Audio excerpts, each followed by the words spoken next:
Hello everyone, welcome to my YouTube channel. 2023 से हिमाचल प्रदेश में सरकारी नौकरी की तैयारी करने वाले अभ्यर्थियों के लिए सब बदल गया। और क्या क्या चीज़ें बदली और क्या ये बदलाव होने चाहिए थे या नहीं होने चाहिए थे, उसके बारे में हम बात करेंगे। वीडियो को एंड तक ज़रूर देखना और इस वीडियो को जो भी देखेंगे इसको अपने फ्रेंड्स के साथ ज़रूर शेयर करना। और इस वीडियो में हम जो है वो HPPSC शिमला के न्यू रूल्स के बारे में बात करेंगे, राज्य चयन आयोग के बारे में बात करेंगे। और वीडियो हो सकता है कि लंबी हो, लेकिन आप इसको एक बार ज़रूर देखना। सबसे पहले अगर हम बात करें तो 2022 में विधानसभा के इलेक्शन हिमाचल में होते हैं। हिमाचल में सरकार बदलती है और सरकार बदलने के बाद क्या होता है कि HPSSC पेपर लीक हमें देखने को मिलता है। दिसंबर 2022 की ये बात है। और उसके बाद HPSSC हमीरपुर को सस्पेंड कर दिया जाता है। और उसके लगभग 2 महीने 1 महीने के बाद आप मान के चल सकते हो, फरवरी एंड में HPSSC हमीरपुर को भंग कर दिया जाता है। और उसके बाद हिमाचल में सिर्फ एक रिक्रूटमेंट एजेंसी बचती है, HPPSC शिमला।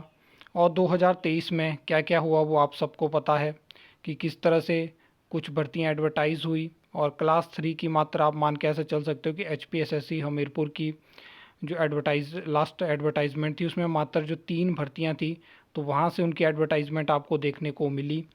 लेकिन क्या होता है कि जब HPSSC हमीरपुर भंग होता है तो उसके 1-2 महीने बाद ही आपको क्या होता है कि HPPSC शिमला के नए जो बिजनेस रूल्स हैं वो देखने को मिलते हैं, जिसमें एक बहुत बड़ा चेंज हमें देखने को मिलता है कि चाहे क्लास 1 की पोस्ट हो, चाहे क्लास 2 की हो, क्लास 3 की हो, अब जो है आपको पेपर 1 और पेपर 2 देना होगा। जहाँ पे क्या है कि क्लास 3 के लिए जो पेपर 1 है उसमें 35% जो है वो क्वालिफाइंग नेचर का उसको रखा गया है। और क्लास 1 और 2 में कुछ ऐसा नहीं है। वहाँ पे पेपर 1 में जो मेरिट में 20 टाइम्स जो होते हैं उन्हीं का पेपर 2 इवेलुएट होता है। तो यहाँ पे पेपर 1 इंट्रोड्यूस होता है और उसके बाद उसी दौरान लगातार बात चलती है कि मतलब फर्दर आगे जब राज्य चयन आयोग बनाया जाता है सरकार की तरफ से और कमेटी गठित होती है, तो बात चलती है कि सेट का एग्ज़ाम भी अब हिमाचल में देखने को मिल सकता है।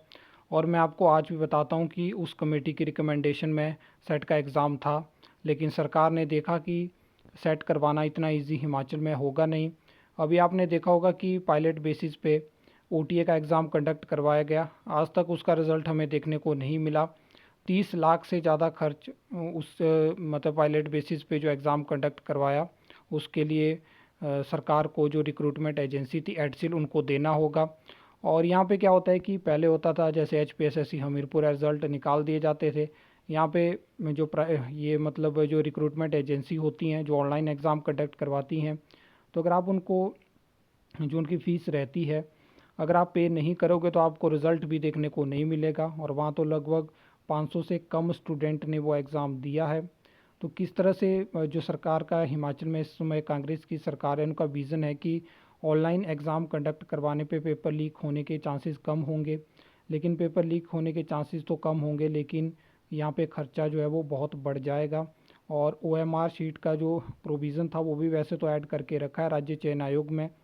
तो जब नए रूल्स आते हैं तो उन रूल्स में एक चीज़ और है, जैसे उन रूल्स के बाद इतनी ज़्यादा दिक्कत हुई, बहुत सारी वैकेंसी ऐसी हैं जो कि एडवर्टाइज़ हो चुकी हैं, उनके सिलेबस ही टाइमली देखने को नहीं मिलते हैं। सिलेबस 1-2 महीने जो है वो पहले PDF उसकी दे दी जाती है। अब इतने जल्दी सिलेबस कवर अप करना, क्योंकि सिलेबस में भी चेंज है, ऐसा तो है नहीं कि ऑलरेडी पहले सबको सिलेबस पता है। तो बहुत सारी ऐसी चीज़ें हुई हैं, बहुत सारी जो कि अगर आप मेरे पर्सनल ओपिनियन की बात करोगे तो मुझे ये आइडिया पहले से था कि रूल्स तो चेंज होने वाले हैं। लेकिन अगर कोई भी रिक्रूटमेंट एजेंसी रूल्स बदलती है तो कहीं ना कहीं ये चीज़ होनी चाहिए कि फ्यूचर प्लान पूरा होना चाहिए। जब आपके पास सिलेबस के बारे में ही कोई आगे नेक्स्ट प्लान नहीं था, अभी भी आप देख रहे हो कि कई बार क्या होता है कि जो पोस्ट रहती है, जो वैकेंसी रहती है, उसका शेड्यूल एग्ज़ाम डेट अनाउंस हो जाती है तो उसके बाद सिलेबस हमें देखने को मिलता है। और राज्य चयन आयोग के बारे में भी अभी ऐसा है कि आपने देखा कि टेंडर ही नहीं हो पाए। अभी टेंडर होंगे, उसके बाद रिक्रूटमेंट एजेंसी फाइनल होगी, उसके बाद ही आपको आगे की प्रोसेस देखने को मिलेगी। तो इसमें भी बहुत सारा समय लगने वाला है। और यहाँ से एक चीज़ मैं आपको बताना चाहता हूँ, जो कि आज से पहले मैंने आपकी वीडियो में कभी, मतलब अपनी वीडियो में मैंने कभी नहीं बोली है। तो यहाँ से सरकार की एक तरह से मानसिकता जो है वो क्लियर होती है कि हिमाचल प्रदेश में जो सरकारी नौकरी है उसको मतलब इतना टफ कर दिया जाएगा कि आप सोच नहीं पाओगे कभी भी कि हम सरकारी नौकरी के लिए तैयारी करें। और कुछ टाइम बाद आपको हो सकता है कि राज्य चयन आयोग में भी पेपर 1 पेपर 2 देखने को मिल जाए। अभी तो फ़िलहाल जानबूझ के जो है वो इन चीज़ों को इस तरह से रखा गया है।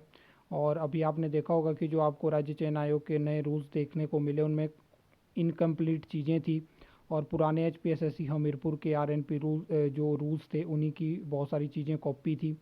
लेकिन फ्यूचर में आपको बहुत सारी चीज़ें देखने को मिलेंगी, और जब कोई नया कमीशन बनता है तो उसमें पहले स्टार्टिंग में बहुत सारी चीज़ें ऐडअप नहीं करी जाती है, धीरे धीरे चीज़ें ऐड होती हैं। तो ये सब चीज़ें हैं। और इसी दौरान बहुत सारे वैकेंसी जो हैं, बहुत सारी पोस्ट जो हैं उनके RNP रूल्स भी हमें चेंज होते हुए दिखे। और यहाँ पे हिमाचल में क्या एक रिवाज है कि जो रूल्स होते हैं RNP रूल्स किसी भी पोस्ट के, वहाँ पे आपको एक फोर्स चेंज देखने को मिलता है। क्योंकि हर एक जनरेशन में क्या होता है कि ना ये रूल्स बदले जाते हैं, और क्या होता है कि इनमें जो लूप होल्स होते हैं उनको कोर्ट में चैलेंज किया जाता है। फिर कोर्ट की तरफ से जब फटकार पड़ती है डिपार्टमेंट को, सरकार को, तब RNP रूल्स बदले जाते हैं। अदरवाइज़ यहाँ पे कुछ भी चेंज नहीं होता है। तो ये भी चीज़ें हैं। अभी आपको फॉरेस्ट गार्ड भर्ती के भी नए रूल्स देखने को मिलेंगे। तो ये सब चीज़ें हैं। बाकी आपको क्या लगता है, और क्या आप, जो मैंने अपना यहाँ पे आपको एक पर्सनल ओपिनियन बताया कि सरकार की मानसिकता अब ये है कि जो सरकारी भर्ती रहती है, रेगुलर पोस्ट की मैं बात कर रहा हूँ, तो उसको इतना टफ कर दिया जाए। क्योंकि आप देख रहे होंगे कि HPPSC शिमला के पेपर 1 इतना इजी यहाँ पे नहीं रहने वाला है सिस्टम। आपको प्रिपेयर होने के लिए समय लगेगा। वहाँ पे कुछ ऐसे क्वेश्चन भी देखने को मिल रहे हैं। ऐसा नहीं है कि वहाँ पे कैंडिडेट जो है वो एग्ज़ाम क्लियर नहीं करेंगे, लेकिन एक कंपटीशन जो आप कर रहे थे 1-2 साल से, 2-3-4 साल से कोई लोग तैयारी कर रहे थे, उनके लिए भी टोटली सिस्टम डिफरेंट हो गया है। तो ये सब चीज़ें हैं। आई होप आपको ये वीडियो अच्छी लगी होगी, इन्फॉर्मेटिव लगी होगी। तो आप वीडियो को लाइक कमेंट शेयर कर सकते हो, चैनल को सब्सक्राइब कर सकते हो फर्दर न्यू अपडेट्स के लिए।